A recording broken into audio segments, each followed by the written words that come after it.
ಮಧ್ಯಪ್ರಾಚ್ಯ ರಾಷ್ಟ್ರಗಳಲ್ಲಿ ಯುದ್ಧ ಮುಂದುವರಿಯುವುದರಿಂದ ಭಾರತದಲ್ಲಿ ಗ್ಯಾಸ್ ಪೂರೈಕೆ ಕುರಿತಂತೆ ವ್ಯತ್ಯಯ ಉಂಟಾಗಿರೋದ್ರಿಂದ ಮುಖ್ಯವಾಗಿ ಹೋಟೆಲ್ ಆಹಾರ ಉದ್ಯಮ ಸಂಕಷ್ಟವನ್ನ ಎದುರಿಸ್ತಾ ಇದೆ. ಅನಿವಾರ್ಯ ಗ್ಯಾಸ್ ಬಳಕೆಗೆ ಪರ್ಯಾಯವಾಗಿ ಪುತ್ತೂರು ನಗರದ ಪ್ರಮುಖ ಹೋಟೆಲ್ ಒಂದರಲ್ಲಿ ಕಂಡುಕೊಂಡಿರುವ ಮಾರ್ಗ ಇದೀಗ ವಿಶೇಷವಾಗಿ ಗಮನ ಸೆಳೆತಾ ಇದೆ. ಕಟ್ಟಿಗೆಯ ಚೂರುಗಳನ್ನು ಬಳಸಿಕೊಂಡು ಬ್ಲೋವರ್ ಮೂಲಕ ಬೆಂಕಿ ಉರಿಸುವ ಸಾಧನವನ್ನ ಜಿಲ್ಲೆಯಲ್ಲೇ ಮೊದಲ ಬಾರಿಗೆ ಎಂಬಂತೆ ಪುತ್ತೂರು ನಗರದ ಗಣೇಶ್ ಪ್ರಸಾದ್ ಹೋಟೆಲ್ನಲ್ಲಿ ಬಳಸಲು ಆರಂಭಿಸಲಾಗಿದೆ. ಆ ಮೂಲಕ ಅನ್ನ ಸೇರಿದಂತೆ ಪದಾರ್ಥಗಳನ್ನ ಮಿತ ಖರ್ಚಿನಲ್ಲಿ ಬೇಯಿಸಲಾಗ್ತಾ ಇದೆ. ಫ್ಯಾನ್ ತಿರುಗಳು ಸ್ವಲ್ಪ ಪ್ರಮಾಣದ ವಿದ್ಯುತ್ ವ್ಯಯವಾಗ್ತದೆ.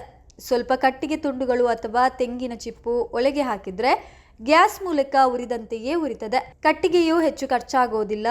ಒಲೆಯನ್ನ ಇರಿಸಲು ಅಲ್ಪ ಜಾಗ ಸಾಕು. ಈ ವಿಶೇಷ ಒಲೆಯನ್ನ ಪುತ್ತೂರಿನ ಸೋಜಾ ಮೆಟಲ್ ಸಂಸ್ಥೆಯ ಮೂಲಕ ತಯಾರಿಸಲಾಗಿದೆ. ಸುಮಾರು 10,000 ಒಳಗಡೆ ಈ ಒಲೆ ಲಭ್ಯ ಆಗುತ್ತೆ. ಈಗ ಆರಂಭದಲ್ಲಿ ಅನ್ನ 2-3 ಬಗೆ ಪದಾರ್ಥವನ್ನ ಬೇಯಿಸಿದ್ದೇವೆ. ಮುಂದೆ ತಿಂಡಿಗಳ ತಯಾರಿಕೆಗೂ ಈ ಒಲೆಯನ್ನ ಬಳಸ್ತೇವೆ ಎಂದು ಹೋಟೆಲ್ ಮಾಲಕರು ತಿಳಿಸಿದ್ದಾರೆ. ಗ್ಯಾಸ್ ಅಭಾವದಿಂದ ಕೆಲವು ದಿನಗಳಿಂದ ಸಮಸ್ಯೆಯನ್ನ ಎದುರಿಸ್ತಾ ಇದ್ದೇವೆ. ಮುಂದಕ್ಕೆ ಏನು ಮಾಡೋದು ಎಂದು ಚರ್ಚೆ ನಡೆಸುವಾಗ ಸ್ನೇಹಿತ ಜಾನ್ ಮಾಸ್ಟ್ರಿ ಎಂಬವರು ಕೊಟ್ಟ ಉಪಾಯದಂತೆ ಅವರ ಬೆಂಗಳೂರಿನ ಸ್ನೇಹಿತರಲ್ಲಿ ಒಲೆಯನ್ನು ತರಿಸಿ ಅವರ ಪುತ್ರನ ಮೂಲಕ ಅಭಿವೃದ್ಧಿಪಡಿಸಿ ಇದನ್ನು ತಯಾರಿಸಲಾಗಿದೆ.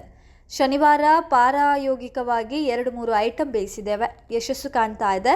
ಗ್ಯಾಸ್ಗೆ ಪರ್ಯಾಯ ವ್ಯವಸ್ಥೆ ಮಾಡಿಕೊಳ್ಳುವಲ್ಲಿ ಈ ವಿಶೇಷ ಒಲೆ ಪ್ರಯೋಜನಕಾರಿಯಾಗಿ ನಮಗೆ ಕಾಣಿಸಿದೆ.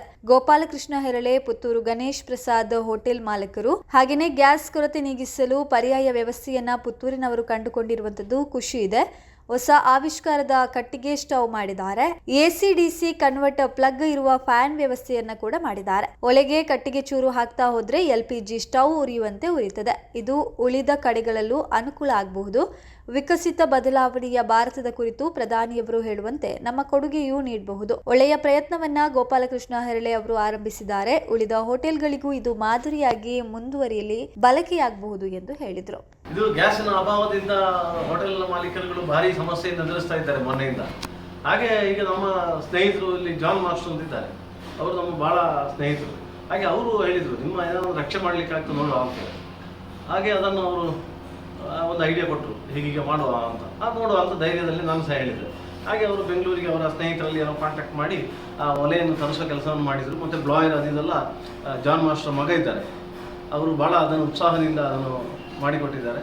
ಹಾಗೆ ಅದು ಇವತ್ತು ನಾವೀಗ 2-3 ಐಟಮ್ ಇದರಲ್ಲಿ ಬೇಯಿಸಿದ್ದೆವು ಬೆಳಿಗ್ಗೆಲ್ಲ.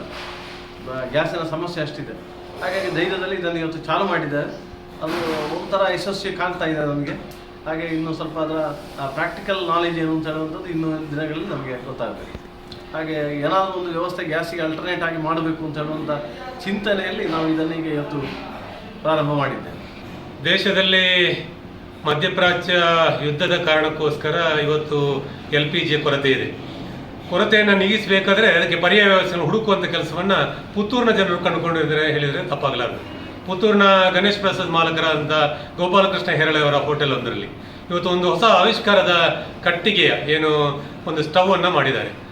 ವಿಶೇಷವಾಗಿ ಸಣ್ಣ ಕಟ್ಟಿಗೆಯನ್ನು ಉಪಯೋಗ ಮಾಡಿಕೊಂಡು ಅದಕ್ಕೊಂದು ರೀತಿಯ AC/DC ಕನ್ವರ್ಟರ್ ಪ್ಲಗ್ ಇರುವಂಥ ಒಂದು ಫ್ಯಾನ್ ವ್ಯವಸ್ಥೆಯನ್ನು ಮಾಡಿದ್ದಾರೆ.